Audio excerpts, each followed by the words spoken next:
E ngā mana, e ngā reo, raurangatira mā. Tēnā koutou, tēnā koutou, tēnā koutou katoa. Nau mai ki te whare pūtaiao. Ngā mihi ki a koe, Karen. Ngā mihi ki tō whānau. Ngā mihi ki tō hoa. Me hoa mahi. E me ngā tauira, kua tei mai i tēnei pō. Ko Jaya ahau. Ko au te manakura rua o te whare pūtaiao, nō reira, tēnā koutou, tēnā koutou, tēnā tātou katoa. Welcome everyone. I am so excited about having this job tonight.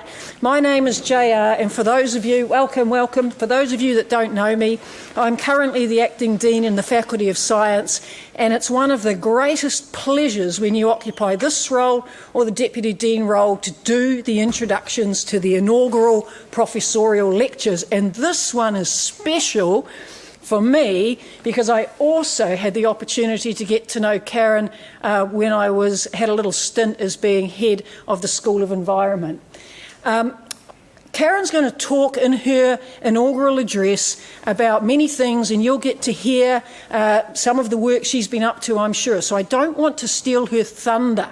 But what I do want to do is hone in on a few points that I think absolutely are the capture, if you like, why I personally think it is just a fabulous outcome and a richly deserved outcome that Karen Fisher is now Professor Karen Fisher. And so just to hone in on a few things, there are the metrics. Okay, so we always do metrics in academia. There's the fact that Karen has published outputs across the typical journal articles, more than 54 at the point of application for professor, book chapters, and I think a performance in there as well. Yes. And not only that, and I might point out that in social sciences that is an outstanding level of productivity and in great venues, but also has attracted more than $8 million in research funding, which just is outstanding, and that is a spectacular achievement in Karen's area of research and science. And I'd also like to point out that her work sits at the nexus of, I would say, let me just check my notes here so I get this right, because I want to get this right. It's at the intersection of culturally contextualised rights, public policy and environmental justice, and Karen does this from the perspective of being a feminist Māori scholar and a critical geographer. And it's a really exciting space to occupy, and it is one that she has used and applied through a range of projects, and most notably Sustainable Seas through the National Science Challenges. And her work there and her leadership in that space has been outstanding. I also want to comment on what I actually think is Karen's most stupendous contribution, not just to this institution and on behalf of this institution, but to society. Not everyone would have this sort of a record. And when I give you these numbers, I want you to understand that in producing these numbers, Karen brings a kaupapa Māori view and perspective to her supervision of research students. And that is a time-intensive approach to supervision. 87 students in total, 12 PhDs completed, 21 honours students, and a staggering 54 master's students. And I think that is the most outstanding achievement, Karen. Thank you so much for that.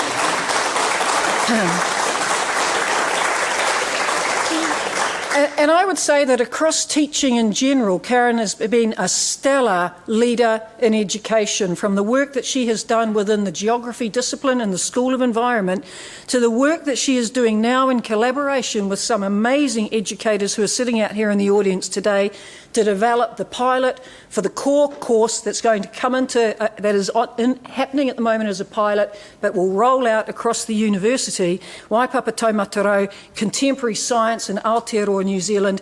This is the most outstanding course I have ever had the opportunity to poke my nose into, and it is an absolute testament to Karen's consummate abilities as an educational leader that we are going to see something that I think everybody in the Faculty of Science and indeed the university can be proud of. It will be an exemplar for what others will do to follow. So thank you for your work on that, Karen. Now, I know I'm going on, but you deserve it. The other point I would make is in service, and I want to just refer to the generosity that Karen brings to service. She really embodies across all of her approaches in academia, all of the fields in academia, she achieves and embodies the values and principles of this university. Those values being excellence, integrity and service. Through that, the principles, our Te Ao Māori principles of whanaungatanga, manaakitanga and kaitiakitanga, absolutely embodied, Karen, by the work you do, and it is an absolute privilege to me to, on behalf of the Faculty of Science, thank you for that work. I'd also note that her service and her generous service is recognised in 2022 by her award by the New Zealand Geographical Society for Distinguished Service, which is really well deserved as well. Karen empowers people, she is a collaborator, and I would note in particular her incredible contribution to empowering Māori and women in terms of her students and also the staff and the people she engages with and in the communities she works with through her research. You embody what it takes to be a modern professor in this university, Karen. I congratulate you, and also on behalf of John, who, if he was still the Dean, would love to be here congratulating you. Your work has been exceptional. Your promotion is very well deserved. The floor is yours. Thank you to everyone for being here tonight. I don't actually know why you are. This is a very strange experience. I know I've always been really excited for other people in this position. Now that I'm in this position, I think, why are you here? Like, what could you possibly want to hear from me for who knows how long I'll talk for? I'm like a talking goldfish. Give me the bowl and I'll talk for that amount of time. Ko kahuera te maunga, ko moko te awa, ko tainui te waka, ko Ngāti Maniapoto te iwi, ko Ngāti Paritikawa te hapu, ko Napi Napi te marae, ko Tanirau Pātia toku tupuna, ko Graham Rawa, ko Carol, or ko Mātua. I'm going to cry because I'm going to talk about my parents. Ko Karen Fisher aho. I'd thank you very much, Jaya, for that very generous introduction. And I'd also like to mihi to Yvonne Underhill-Sem, who's giving her inaugural at the same time. And I would have loved to have been there, but I have to give mine. Maybe that could have been the excuse to not come, actually. I never thought of that. I'd also like to mihi to Debbie Larkins for helping me with the slidification process for the PowerPoints. Any of my students who are hoping for black Calibri on white, I'm going to disappoint you. It's much more interesting than I would normally do, and it is not my work, it is Debbie's. I want to start with my origin story. This is my opportunity to feel like a Marvel superhero. So I was born in Taupo in the 1970s to Graham and Carol Fisher. When I was around 6 months old, we moved to Alstow near Te Aroha, where my father worked as a farm labourer and my mother was a stay-at-home mum to my older brother and I. Around 8 years and a little sister later, we moved to Morrinsville, where my father became a digger driver and general labourer for a small business, and eventually a truck driver, then a fitter welder at Ingham's Chicken Factory, while my mum worked as a cleaner and in the local mushroom factory. Everyone in my family, in their own way, is interested in finding out how things work, whether it's my brother wanting to open up my sister when she was a baby to see what makes her tick, or my sister who, at the age of around 20, took a book out of the public library so she could find out how to bog the rust in her car. She traded that car in for a ridiculous amount of money, and she's still proud of the fact that she did that. I don't think she should be. Or my mother, who adapted everything from recipes to knitting patterns. She was a woman who knew what she didn't like. Years later, she also relied on books to help her fix minor plumbing and other household problems. Or my father, who at the time of his death was apparently building a forklift, but out of bits and pieces he had gleaned from work. There's a lot of head shaking in my family and looks of incredulity. So no judgment. For me, I was interested in what makes the world tick. I was that annoying child who constantly asked, but why?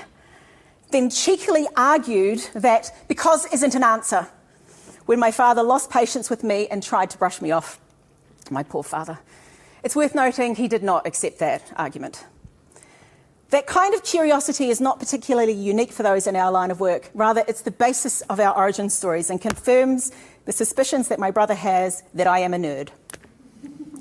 Like many young people heading off to university, and especially those who are first in family, I had no idea what I was doing and I did the wrong degree. But I made it work.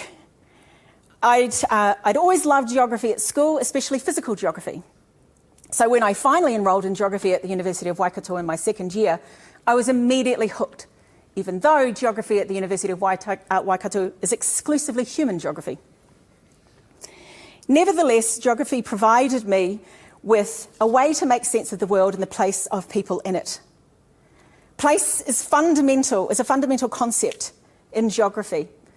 For human geographers, place and places are more than physical locations.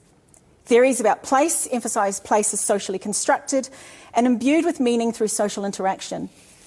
Rather than simply focusing on understanding place or a place in isolation, human geographers have been interested in understanding how places connect to other places, how places are shaped by different social, economic, political and biophysical processes in relation to other places, and how places and people are co-constituted. Exposure to theories of place and the concepts that extend understandings of place provided me a different perspective on things that I had taken for granted growing up. My interest in economic geography and flows of capital, the role of the state, structural inequalities giving rise to social inequities, and the interactions across and within scales could be traced to my observations of the kinds of businesses present in Morrinsville. There were a lot of travel agents. The overheard conversations among the children of dairy farmers regarding the price of milk fat. My family identifies as sheep farming. The imperviousness of the town to the manifestations of recessions, which I observed whilst working at the Best Horse Chinese Takeaways, and the difference that social difference makes to fitting in or not in different spaces. As a feminist geographer, I know these experiences shaped my subjectivity and affect how I interpret the world. In seeking to understand and make sense of people and places, I'm guided by Donna Haraway's assertion that all knowledge is situated and partial. Rather than seeking a universal truth, I'm interested in the messiness of life.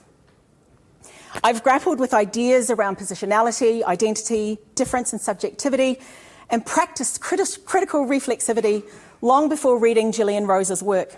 I was an earnest child. I was very much influenced by feminist geographers, particularly because I was fortunate to study in a geography department in the 1990s where feminist geographies, gender and sexuality were just taught. It was just the way it was. And partly because this kind of approach fitted with how I saw the world and my place in it. Some of the credit for that is due to my father, who told me from a young age never to let anyone tell me I couldn't do something just because I was a girl. But I'm getting ahead of myself.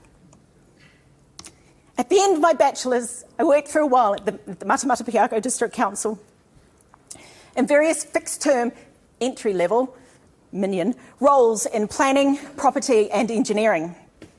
After a couple of years, I decided to go back to university. Initially, I thought about doing a planning degree, but then I decided I would go back to Waikato for a master's in geography.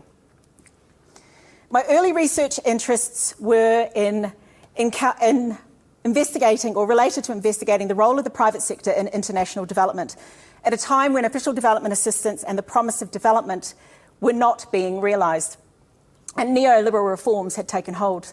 Somewhat paradoxically, or perhaps not, this was also a time when calls for greater levels of participation and a more nuanced understanding of how power dynamics affect development interventions were being made. My engagements with debates about development, sustainable and otherwise, were grounded in field-based research in the Philippines. My master's research examined a privately funded development project proposed in 1996 by a conglomeration of 3 corporations called the Alliance.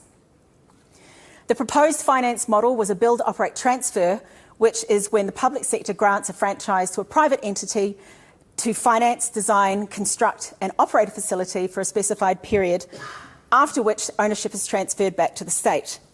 In the Philippines, that period is normally around 25 years. I became aware of the project through my supervisor, Peter Urick, who had been asked to give his opinion on the feasibility study for the project. The project proposed to treat and convey water from one province, Bohol, with an economy primarily based on agriculture, to another province, Cebu, which was becoming a site of international investment, tourism and a growing service economy. In keeping with neoliberal reforms, a suite of enabling conditions facilitated this possible intervention. Constitutional changes, including a new constitution following the end of the Marcos dictatorship, changes to laws regulating foreign investment, changes to laws regulating the provision of public services, and special legislation that provided the President with emergency powers to address urgent issues such as supply, distribution and financing of water, and to arrange for privatisation in the water supply sector.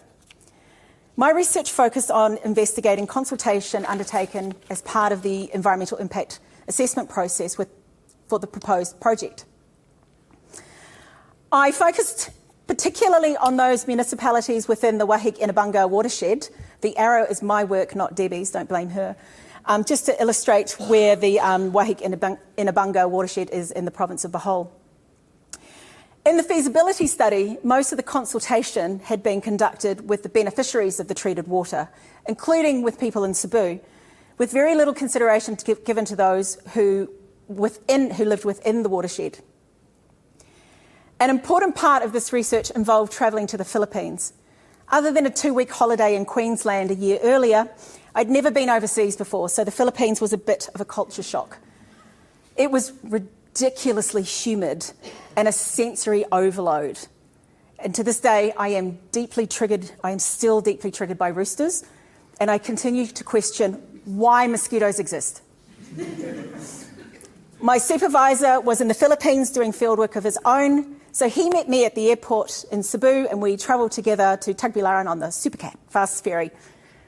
It was while we were travelling on the ferry that Peter suggested it might be useful to discuss the kinds of questions I should ask in my interviews. To say my supervision was fairly hands-off is probably an understatement, but it suited me and he was an amazing supervisor. I thoroughly enjoyed working with Peter. Peter had conducted his master's and PhD research in the Philippines, so I benefited from his relationships with local and provincial government officials who I went on to interview, as well as local families who showed me great hospitality and let me stay with them. The family compound in Tagbilaran, which is, I couldn't get a decent picture, but it was basically in here, comprised at the time 2 households. My household was home to 2 young people, Anthony and Indai, both of whom were around my age, and they were living in the city while they were attending college. The other household was home to their uncle and his family. Living with a family for 6 weeks provided me with a taste of life in the Philippines, including a literal taste. And I don't know if there are any Visayan speakers, but dili ko mo kaon og isda means I don't eat fish. I liked to say that to children and they would look at me in shock and horror. Given I don't eat fish or seafood, doing fieldwork in a place where fish is a staple may not have been my wisest move. I tried eating fish at home to be polite but gave up fairly quickly, and fish was often substituted with spam or eggs or cucumber.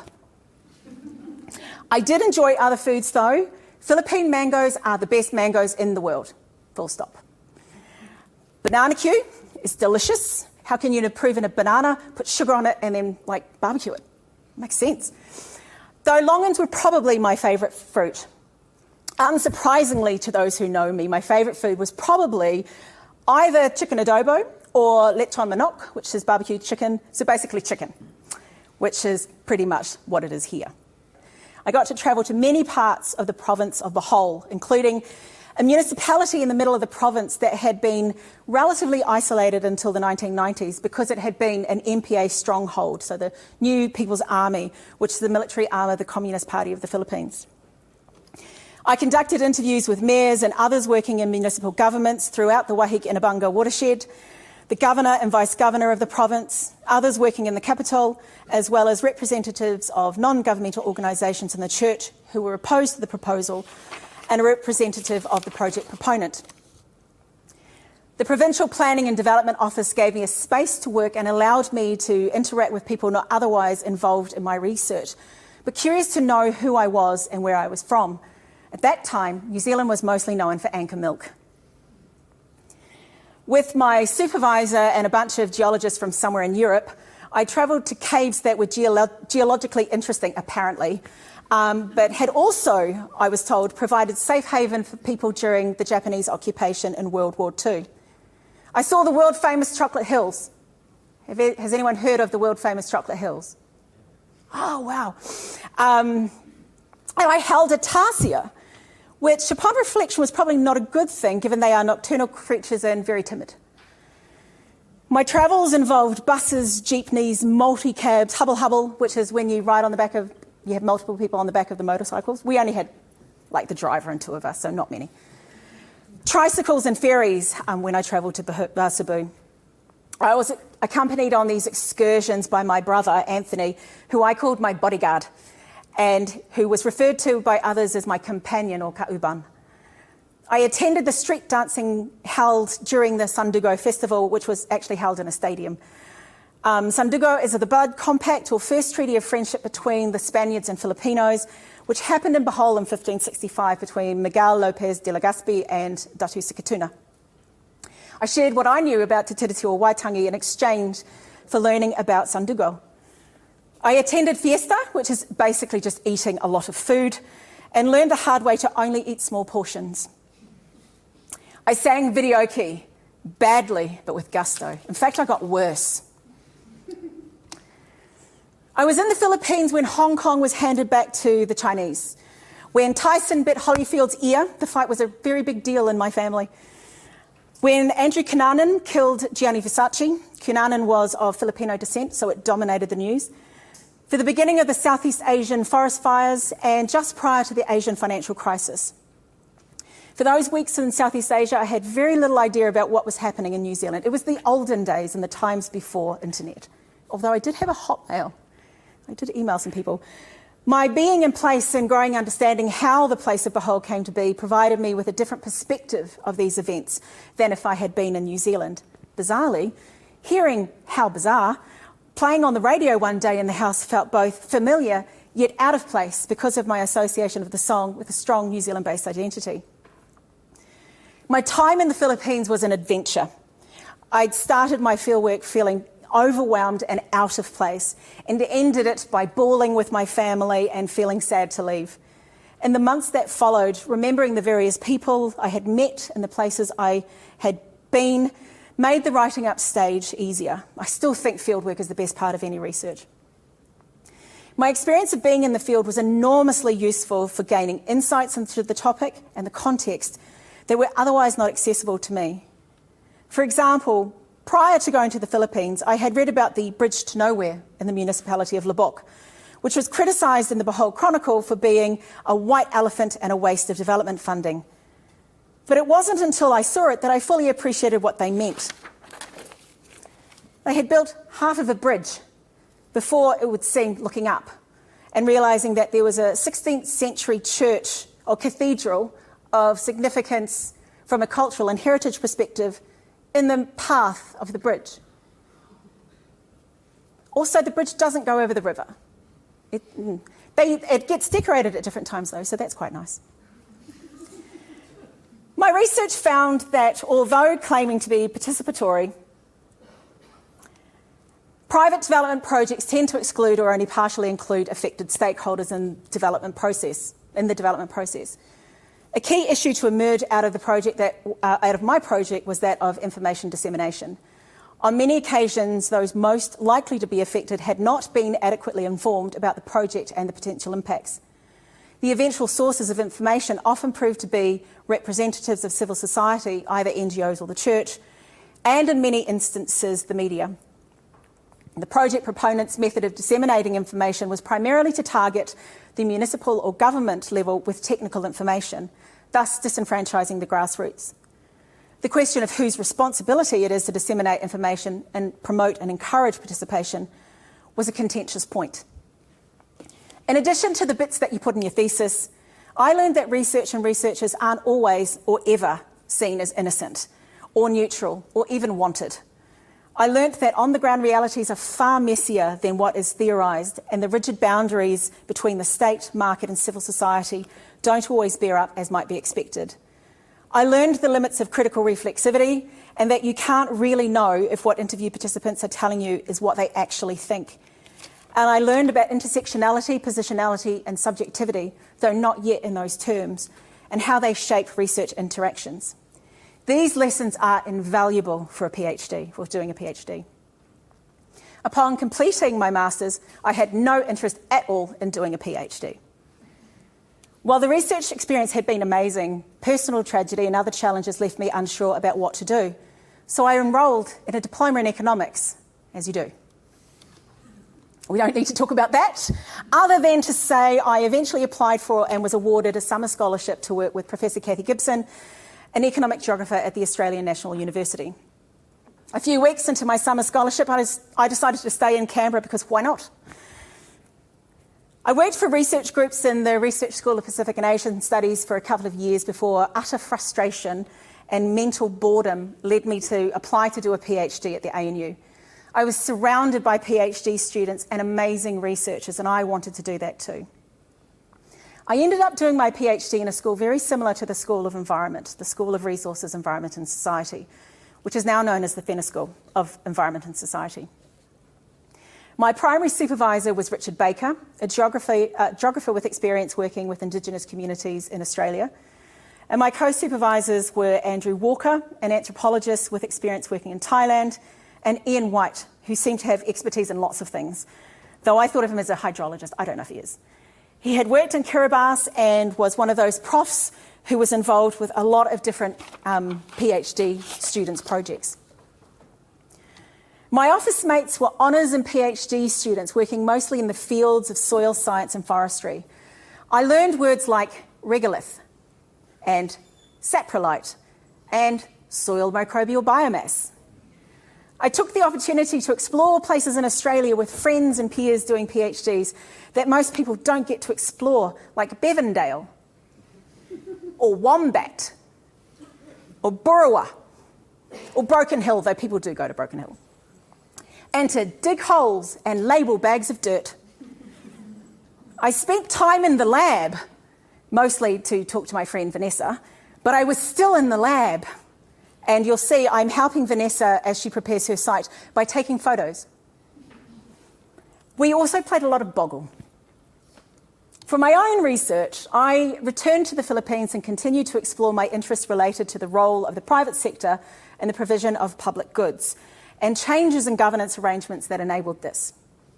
My research focused again on water, but this time I looked at urban water provision in Tagbilaran, the capital city of Bohol. Again, my research aligned with debates related to sustainable development and especially Target 7 of the Millennium Development Goals. In 1992, prior to the UN Conference on Environment and Development, or the Rio Conference, a series of other conferences were held related to climate change, biodiversity loss, forest management and water, amongst other things. The 1992 Dublin Conference on Water and Development established 4 principles for managing water resources.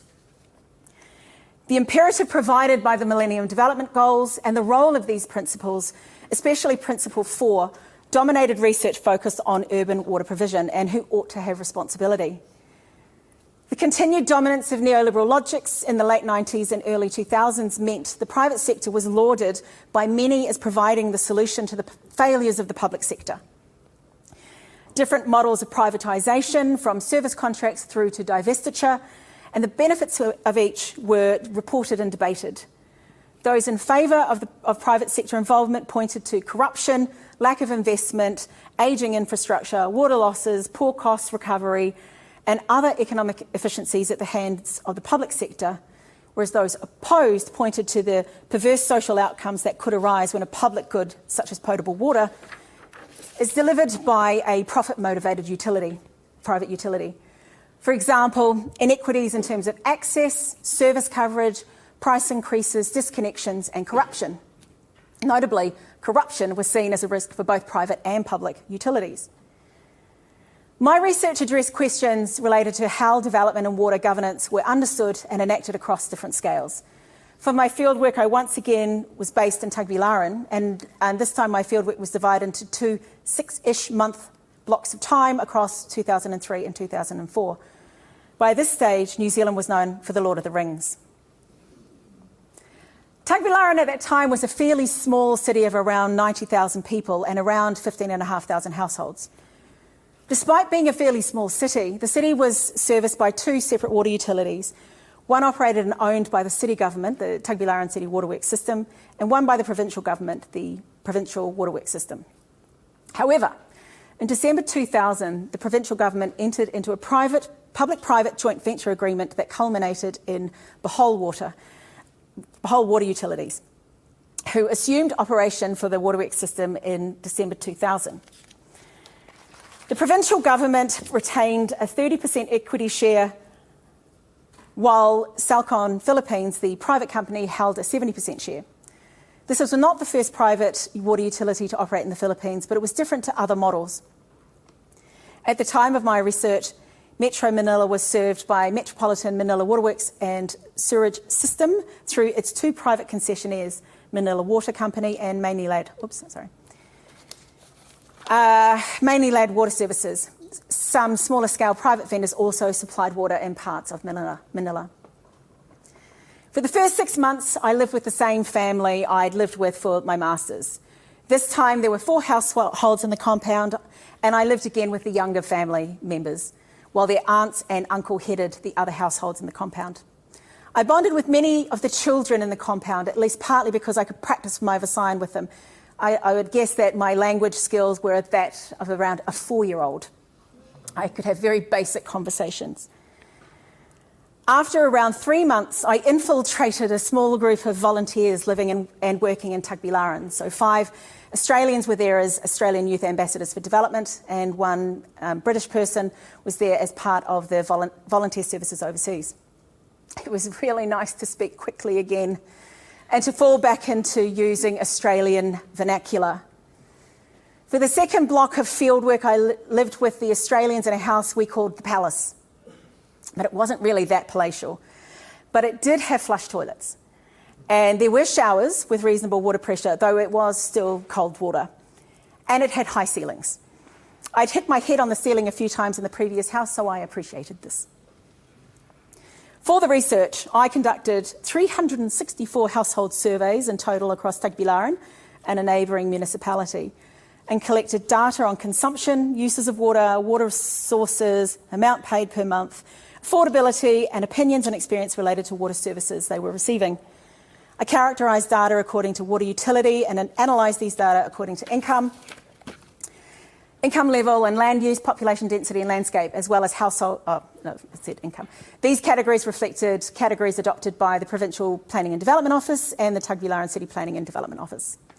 I conducted interviews with representatives from both water utilities, provincial and city government officials and officers, the National Water Resources Board, NGOs and other key informants.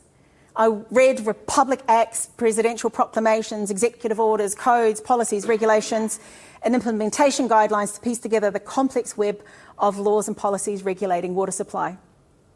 I spent hours in the office of the Behold Chronicle, the local newspaper, finding articles that discuss matters relevant to my topic. I limited my time frame to the period 1995 to 2004, which is a long time when you are reading hard copies, and they read like twister plot novels. So a story might start, say, on page 4, then tell you to go to the back page, and then back to page 2. It's a very time-consuming process.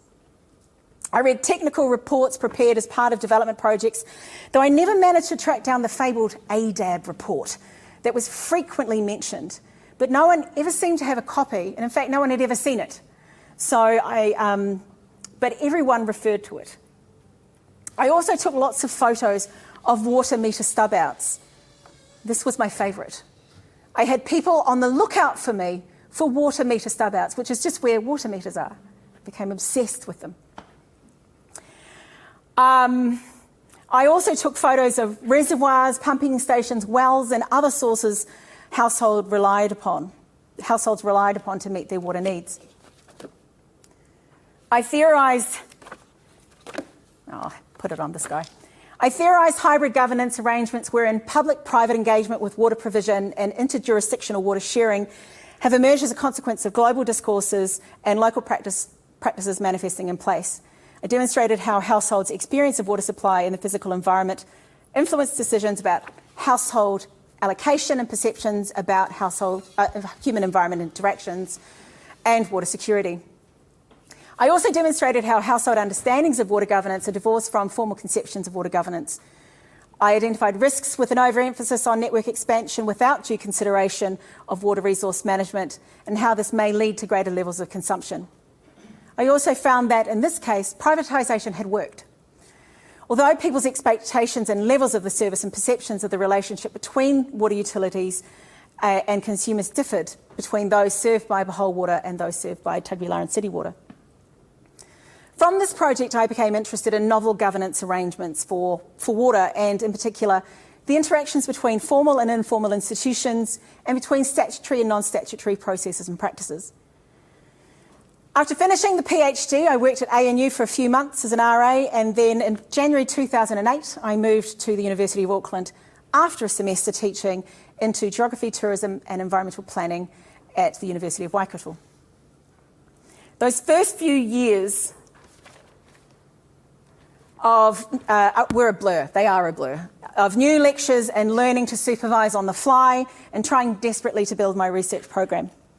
I had financial support in the form of new staff grants, which led me to design a small project focused on water security and tourism-based development in the Philippines, in a different municipality this time, and conducted yet more field work. But it was a very different experience in the sense I was used to spending weeks, if not months, in the field, whereas this project, the field work was reduced to 2 or 3 weeks at the most. For me, doing intensive field-based research in the Philippines got to be too hard, and other opportunities arose that meant my lone wolf researcher days were over. My research in the Philippines was crucial in terms of building experience, confidence, and gaining research skills, both in terms of the usual writing, methodological, and analytical skills that are developed through research training, as well as learning to troubleshoot, to be adaptable, and to do things on the fly. In the next phase of my research trajectory, I engaged in more collaborative research activities that were initially interdisciplinary, but have evolved to include transdisciplinary research. One of my key collaborators over the past 9 years is Associate Professor Meg Parsons. In 2015, Meg and I were awarded a Marsden, which focused on co-governance and co-management of the Waipa River following a treaty settlement. The project was the culmination of a fairly long period of engagement with Ngāti Maniapoto, which arose somewhat opportunistically. I'd attended a hui at one of our marae with my mother about something completely unrelated to the Waipa or to work. And someone I spoke to mentioned to me that the settlement negotiations were taking place in respect of the river. I followed up with someone in the Trust Board, then started going along to hui in Wānanga and ended up working with and for Ngāti Maniapoto on matters relating to the Waipa. Given my interest in novel governance arrangements, I was curious about how the proposed governance and management arrangements would be operationalised and what they would mean for Ngāti Maniapoto and the river. Working with Meg is amazing for so many reasons, not least of which is that she is a prolific writer. We produced at least 6 journal articles related to the project, plus a book, and presented at numerous conferences, seminars and symposia. This work was driven overwhelmingly by Meg. We also worked with postgraduate students and others in completing the work, so we have 1 honours dissertation and 1 master's thesis associated with the project as well. We've co-authored a lot, co-supervised, taught on the same courses and supported each other on a range of different things. We're both ex-Waikato grads who did PhDs in Australia, so we also have that in common. At around the same time we were awarded the Marsden, I also became involved in the Sustainable Seas National Science Challenge. But this opportunity was preceded by another opportunity provided to me by Richard Laheron and Simon Thrush, who, for whatever reason, I have no idea why, involved me in an interdisciplinary project called Marine Futures from 2012 to 2014. This is also around the time that Nick Lewis and I started working together. He probably wishes he could time travel. Richard, Nick, Simon and I designed and ran scenario workshops to investigate management pathways to sustainable marine management with participants from a range of organisations and agencies, from government to NGOs. My involvement in Marine Futures put me on the radar of those involved in the early days of Sustainable Seas. Sustainable Seas was a hugely important part of my life for 9 years. Anyone involved with the science challenges knows what I mean. I started as a project leader for a project called Navigating Marine Social-Ecological Systems. I had no idea about budgets, FTE, contracting, milestones, or the difference between a milestone and an output. But I was lucky to work closely with a former PhD student, Kate Davies, in delivering on the research so we could learn together. Carolyn Lundquist was my theme leader, and she provided amazing guidance to Kate and me. I had no previous experience in leading a team of researchers or a larger project with multiple work streams. I was used to doing things on my own and on a shoestring or on the sniff of an oily rag. But we managed to make it work. In addition to generating research outputs, the project generated an additional project that involved working with research partners in central government, industry and regional councils. Following this first phase of Sustainable Seas, my proficiency in MB Speak grew, and I learned to comply with the demands of quarterly and annual reporting. Sadly, we didn't solve the problem of how to better manage cumulative effects, which had been our goal. Turns out it's really hard. For phase 2 of Sustainable Seas, I was appointed to the Challenge Leadership Team in 2019 to lead Enhancing Ecosystem-Based Management Practices research theme.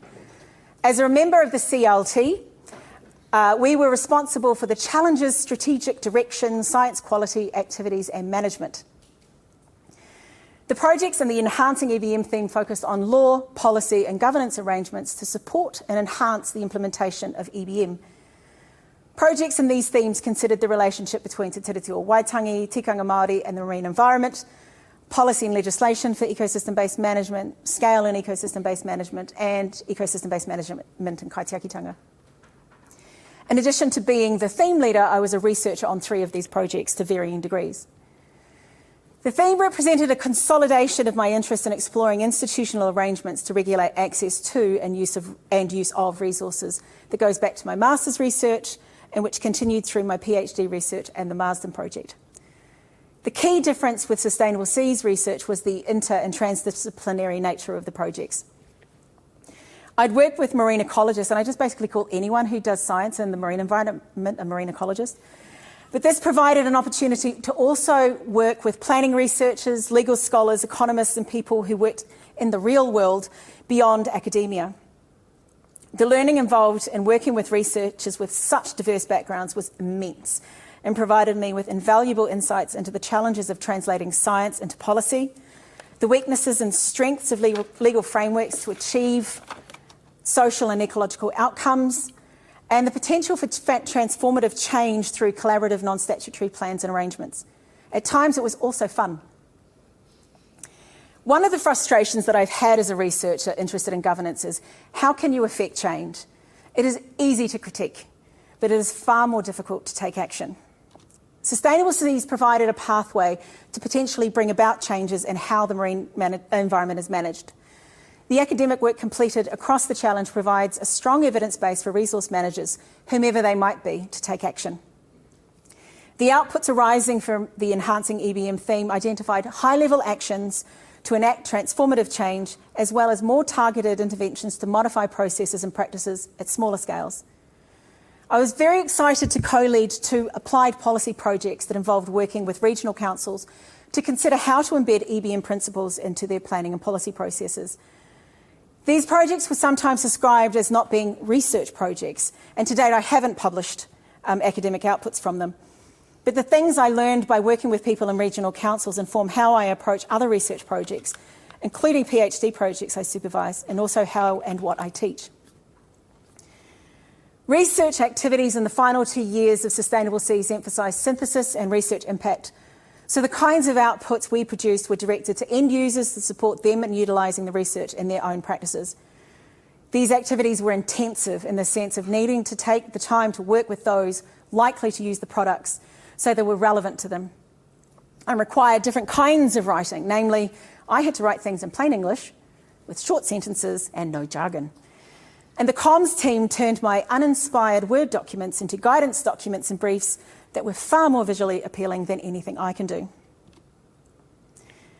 I couldn't find the photo. I swear there is a photo of the CLT, but I was unable to find it. But working as part of the Challenge leadership team was an amazing experience. I gained a ton of experience in research leadership and strategy while working with an amazing group of people. In addition to those listed, I'd also like to acknowledge Abby Davenport and Lisa Bragg for their excellent organising of flights, and Chloe Hodaki. Over the course of 5 years, we had many meetings to discuss strategic and operational aspects related to the challenge. In addition to in-person meetings at Niwa Greta Point, we met on Skype for Business, Zoom, and Teams. We were doing it before it was cool. I miss working with my colleagues, though I am fortunate to have kept working with some of them on other projects. But I will admit I do not miss the quarterly reporting. It's just been the 30th of September, no quarterly reports. So far, I've talked mostly about my research, but obviously there is more to the job than that. Though my academic career, like many others, I'm sure, doesn't divide neatly into discrete FTE allocations of research, teaching and service. There is considerable blurring of these categories, which I've been actively promoting as I've advanced throughout my career. In many cases, students have provided the catalyst for pursuing new research interests and for enabling me to work with different colleagues with expertise in areas completely different to mine. For example, Kate Davies, who I supervised for her Masters and PhD, was my first transdisciplinary PhD student and my first time supervising with Simon Thrush, Mark Dixon and Richard Laheron. Kate developed a novel participatory modelling method to enable the inclusion of a diverse group of participants in a rapid process of identifying, valuing and considering trade-offs associated with the ecosystem services in the Manukau Harbour. Simon, Mark and I joined forces again to supervise Andrew Allison, whose PhD involved developing a new methodology for investigating the controlling dynamics of shallow estuarine systems using a transdisciplinary agent-based modelling approach. I named the agents. Victoria Siddle, formerly Jollins, introduced me to tuna fisheries and fisheries more generally, and we continue to work together on fisheries-related topics.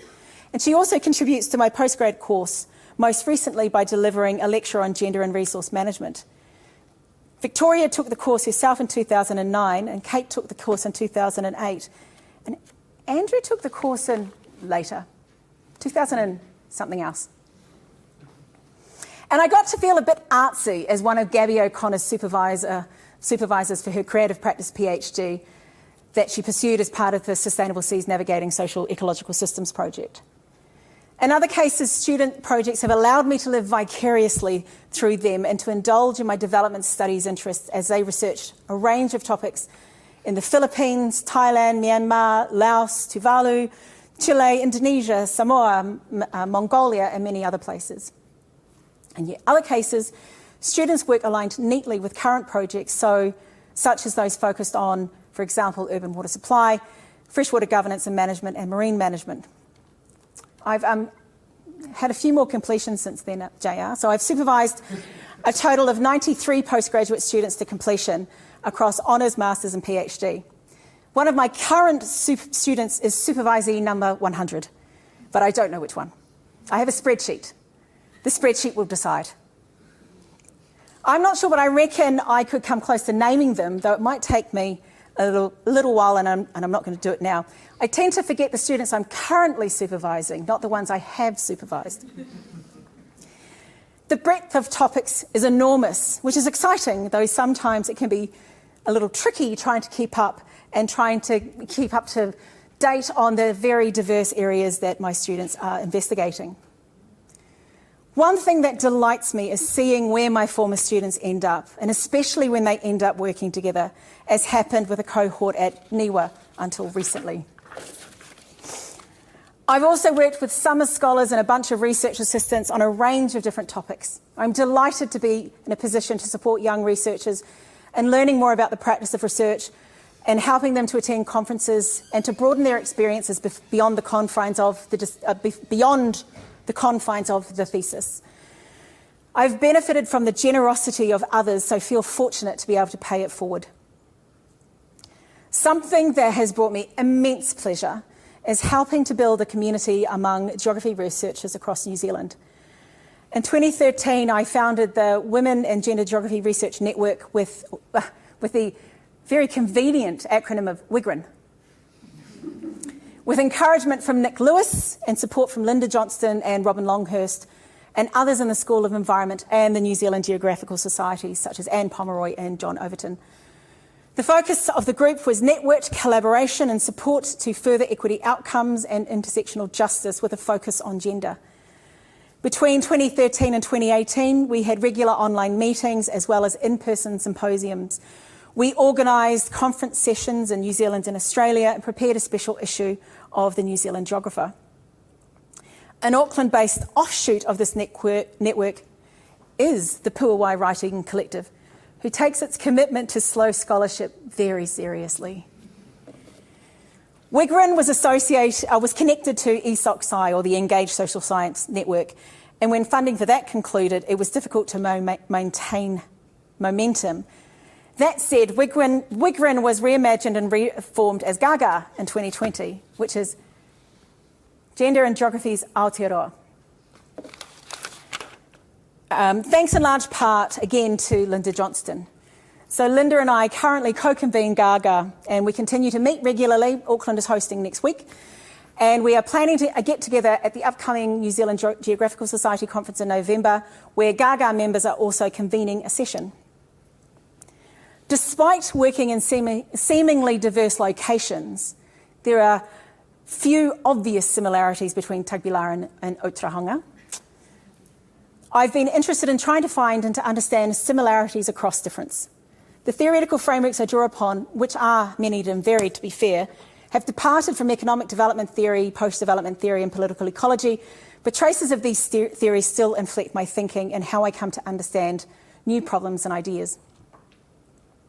The places of my journey of becoming an academic are not limited to academic spaces or spaces of academic activity.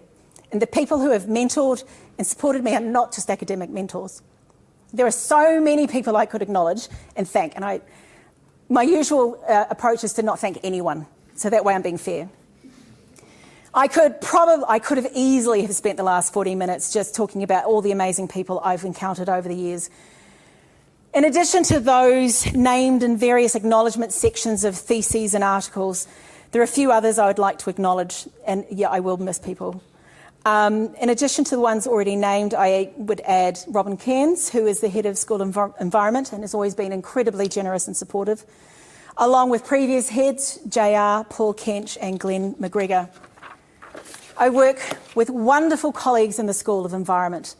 As the geography discipline group lead, I've enjoyed working with the other leads and ACO, especially when at times things have been a bit tricky to navigate. I'm looking at you, Mike Rao. Nick Lewis takes over from me very soon. Mel Wall has provided me with amazing advice and mentoring on teaching and learning design, and more recently I've been working with Caitlin Berry, who is a learning design genius. I completed the Women in Leadership program in 2012 and was mentored by Julie Park, and I also met other amazing women from who were doing the program from other parts of the university, so that was also really good. Thanks also to JC Gayard, Emma Sharp and Simon again for helping me to prepare my promotion application last year, and to Brendan Blue, Nick Lewis, Kathy Campbell, Jan Lindsay, Lorna Strachan, Richard Lahiran, Willie Smith and many, many, many others who've helped in different ways with previous promotion applications and my continuation application and other things over the years. I feel I should also thank and probably apologise to all of the professional staff I've ever worked with, and thank you for your patience. Sustainable Seas National Science Challenge ended on 30th June 2024. Rather than there being a gaping void in my life, I'm involved in new projects, some with new colleagues and some colleagues I've worked with before. So just to go through them, the Emerging Climatic Pressures, an NEMBI Endeavour grant out of Lincoln Agritech has nothing at all to do with loofah. The loofah is there for Julia Milani, who I will be working with on that project. And to you I say, flippity gibbet. Now you owe me a gin and tonic. I'll be working with Liz McPherson at University of Canterbury, who I met through Sustainable Seas on her Rutherford Discovery Fellowship, which has just started. And also I'm going to hang out with Emma on hers. Where's Emma? I saw you before. There you are. So that's really exciting, and I'm looking forward to all of that. Additionally, for the last 5 years or so, I've been slowly working on a side passion project to decolonise ocean sciences. I was going to decolonise the ocean, but I scaled it back. So I plan on hiring an army of RAs to help move that forward. I have manuscripts I need to return to Meg and emails that I haven't replied to because I've been preoccupied by other things. Oops. Clearly, I am also looking forward to marking. I'm due to step down from some service roles that I've held for a few years, so I look forward to sitting idly and twiddling my thumbs because I think that's what happens next. So, kia ora.